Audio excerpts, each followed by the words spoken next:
Welcome to Voices of Vitality, the podcast where we celebrate movement, strength, and the power of community in life's second act. I'm Jenna, a doctor of physical therapy and a certified health coach. And I'm Helen, an occupational therapist and certified dementia specialist. Between the two of us, we have more than 25 years of experience helping people stay active, independent, and engaged in the things that they love. We've seen firsthand how small changes can make a huge difference in your health, mobility, and overall well-being. Whether you're looking to improve your balance, build healthy habits, or just stay motivated, you are in the right place.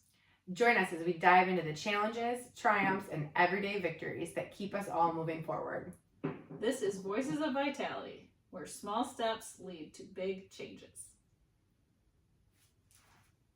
All right, Helen, so I thought for our first little podcast, we would do a segment of get to know each other, right? So I'm going to ask you a couple questions and you're going to ask me a couple questions so that our listeners or viewers can get to know us a little better. I think that sounds like a great idea. Are you ready? I'm ready. All right, Helen, tell me why you became an OT in the first place. So I became an occupational therapist after working for about 3 years at a mental health facility, which was very interesting and very wonderful. But I wanted to take things to the next level. I wanted to be able to do more on my own. So I went to Grand Valley State University and I got my master's degree in occupational therapy. And while I was in school, my main focus was on older adults, aging, and specifically cognitive health and dementia. And I was very interested in going into that because mental health and cognitive health have just been a very important thing for me throughout my life. I've had a number of individuals in my family who have been affected by a variety of cognitive and mental health challenges, and it was important to me to learn as much as I could about what can be done to make life as wonderful as possible, even with dealing with those challenges, as well as preventing them in the first place. I love that. So how about you, Jenna? How did you get into physical therapy? Yeah, so it definitely wasn't, I didn't know right away that I wanted to be a physical therapist, but I grew up with a dad who had multiple sclerosis, and my grandmother had multiple sclerosis as well. And so growing up where you see a physical decline in people very close to you with the inability to do anything about it, really sticks with you. So when I was thinking about career paths, I myself was a dancer and I was always very physical. And so I thought that, bringing together like movement and this would be, I don't like any of that. It's fine. Can I redo? Okay, cut all of that out. I thought you were doing really well. Really? Oh, I don't like any of that. Oh, Okay. no, what's Okay. wrong with it? I'll start over. Okay. So my path to becoming a physical therapist was not always obvious for me. Growing up, I had both parents in the medical field, so I think I always thought I was going to do something inside healthcare. My dad had multiple sclerosis and so did my grandmother. So I grew up watching them physically deteriorate and not being able to do anything about it. So just in, digging around through the healthcare system, realized that as a physical therapist, you can help make really meaningful impacts on people's functional mobility and really improve their quality of life. So it seemed like a really good path for me. And at first I went to school thinking that I would do all neuro. So patients that have had strokes or patients that have MS or Parkinson's disease. But the longer that I was in the field, I sort of gravitated to the older adult. And the majority of my career has been spent in settings that are surrounded with older adults. So subacute rehab, home care, hospitals, those types of places. All right. So I have another question for you. Oh gosh, hit me with it. So you've been a physical therapist for a while now, but you have something that you want to share. There's a reason why we're here and we're recording ourselves and starting this show. So what is it that's missing? What are people not talking about when it comes to aging? Yeah, that's a great question. So I would say that the thing that's missing is education around the importance of an IRA age. What is that? What is an IRA age? Yeah, so we all spend our entire working careers saving for retirement, right?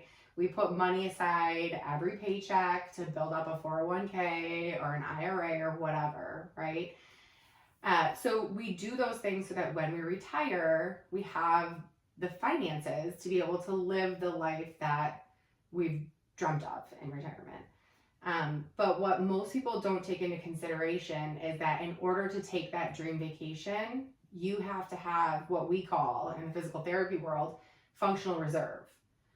So no matter what you do, as you get older, if you do nothing, you lose muscle strength, you lose balance, your vision gets worse, your hearing gets worse. All these things are just natural. Now that doesn't mean it's not preventable, right? So with the right type of exercise, with the right diet, with doing the right things, you can build up your individual retirement account for health.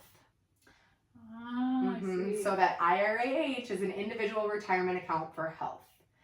So the stronger you are, you have a little bit of strength in your bank account, right? So that if you were to get the flu at 80 years old, it's not going to put you out for 3 weeks, and then you're not going to have, aggressive amounts of therapy afterwards to just get back to, a little bit less than your prior level of function, right? If you have extra strength in your bank account and extra balance in your bank account, when you get older, if you get sick, it's not going to impact you as much. So to answer your question, I would say that we need to talk more about what we can do to prevent what people think is the normal decline of aging, because that decline is completely preventable with the right steps.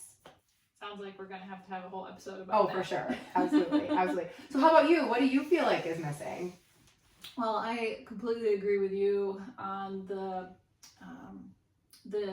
part of prevention being missing a little bit from the conversation. We know that sometimes ourselves or people that we love might get a particular diagnosis, or they might experience some kind of a setback. And from there, although there are many things that can be treated, that can be cured, many conditions, many things that might happen to you don't have a cure right now, or really don't have a treatment that's very effective. Dementia in general, although there are some medications that are available and there are some treatments that do help a little bit with some of the symptoms, by and large, it's not something that's reversible, at least not at this time. And what I find to be missing is the conversation about how to prevent all of that from happening in the first place. There are some very practical, simple things that most people are able to do that can cut your risk of having something like an Alzheimer's dementia by a significant amount. And doing those things ahead of time is going to do much more for you than waiting until you have a trouble and then trying to backpedal. Oh, for sure. Yeah, so, and like what you brought up, diet, exercise, lifestyle factors, all of those things are part of it. But what I think is really interesting and what a lot of people miss is actually how little you have to do. Beautiful study just came out about people who did 5 minutes, just 5 minutes of moderate exercise every day, cut their risk of Alzheimer's dementia by a huge amount. Mm-hmm. And I thought that is absolutely incredible. 5 minutes? You know what's funny about that is I think that the average individual spends 5 minutes a day procrastinating, just doing what they're supposed to do. Do you know what I mean? Like, mm-hmm. I would bet that I spend 5 minutes procrastinating, like, getting the laundry together mm-hmm. on my laundry days. Oh, yeah. For sure. And, like, in those 5 minutes, I could easily be doing something mm-hmm. to improve my chances of aging successfully. whatever that looks like to me, right? Because I think that aging successfully is different from person to person, right? But I know that I don't want to have Alzheimer's. No, I'm gonna do whatever it takes, right? Like if you're gonna tell me that it's 5 minutes a day, like I'm probably doing 10, right? Like I'm gonna do whatever it takes. But yeah, that's interesting. Yeah. And maybe one thing that I think is challenging is you might hear or read an article or a study like that and think, okay, 5 minutes, that sounds great. I'd love to do that. But then you might not know, well, 5 minutes of what? What should I be doing exactly? And so I think that's another piece that you and I are especially interested in doing, is not just giving people the headline and saying, okay, go exercise or go eat right, but give actual specifics, things that make sense for normal people and people's real lives, so that it's not just, oh, I should, or I could, or I wish I did, but a practical plan, something that you can actually do that's simple, that's easy, that you're going to feel good about. My favorite thing to hear all the time is when you get a patient who says to you, well, it was just at my doctor and he told me that I just need to start exercising 30 minutes like a few times a week. And so that's what I'm going to try and do. And then mind you, this is someone that's never exercised before in their life, right? And they don't even know where to start. And in their head, they think, oh, 30 minutes a couple times a day, that's really easy. But like for a lot of people, that's super unrealistic. Like it's not realistic for somebody that's never exercised before to just like run out and go get 30 minutes of exercise a day, because that's so true. Like, what do you do? Where are the specifics, right? And from a habit forming perspective, you can't set yourself up for failure like that. 30 minutes is a long time, but that 5 minutes a day is super manageable and super easy to do, I think. But maybe not so easy if you're going on YouTube and searching for, 5-minute crazy workout. True. Yeah. True. I have had clients do that, and then they're like, and they wanted me to do sit-ups. And I'm like, okay, well, how'd that work out for you? Like, well, I couldn't even get down on the ground to do them. Or you show up at the gym. Yeah. 5 minutes on one of these contraptions. Which one? How do I use it? All these people are 18 years old. Oh gosh. Embarrassing. Like all this stuff can be done at home too. Of course. Yeah. Right? Like super easy to just set up some space and get your 5 minutes a day in. I feel like this is a good plug for our newsletter. Great idea. Yeah. So we do send out a newsletter. It has exercise ideas in it. Comes out every month. Might be more frequent in the future. So make sure you sign up. Link is in the description. And the nice thing is if you get the newsletter, the month that you start receiving the newsletter, you're going to get one exercise, right? So then that first month, you get to just focus on that one exercise. And set a timer for a minute every day or 5 days a week or whatever you want to do, and just practice that one exercise. And then the next month, you're going to get another exercise, and then you can add that on to the first exercise. So within 5 months, you'll have 5 exercises, and there's your 5 minutes. Easy. And now you've gotten stronger, probably improved your balance, and decreased your risk for getting Alzheimer's. Sounds good to me. Feels like a win-win. I can't. Can't sell it anymore, can you? No. You'll also get really great tips and tricks for nutrition.